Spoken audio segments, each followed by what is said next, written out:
تخيل انه الاشقاء العرب والكويتي وشخص سعودي ايضا، السعودي يقول لي انا ادعي لك من ارض الحرمين انه الله يثبتك على ما بلاك. ليش يا عراقيين؟ ليش؟ شنو اللي سوينا؟ يعني هو هذا اللي يدافع عن بلده؟ هذا اللي يريد لكم الزينه؟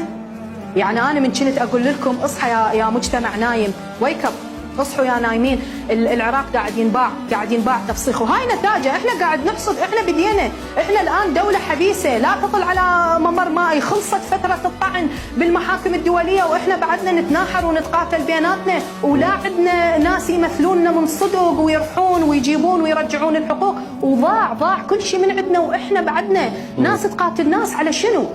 أنا هسه أتحداهم اللي جايين يقاتلوني ويعاركوني، عمي على شنو؟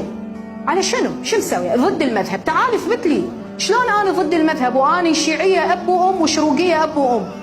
يعني شلون أنا ضد المذهب؟ على أي أساس أنا ضد المذهب؟ والله لأنه هي أساءت لرموز، يا رموز، أنا أسأت لشخص لابس عمامة يطلع على الفضائيات ويطلع بالمساحات يقول أثبتت الدراسات أنه الفتاة الصغيرة تستمتع بالمداعبة. شو الخرف هذا، الخبل هذا شنو؟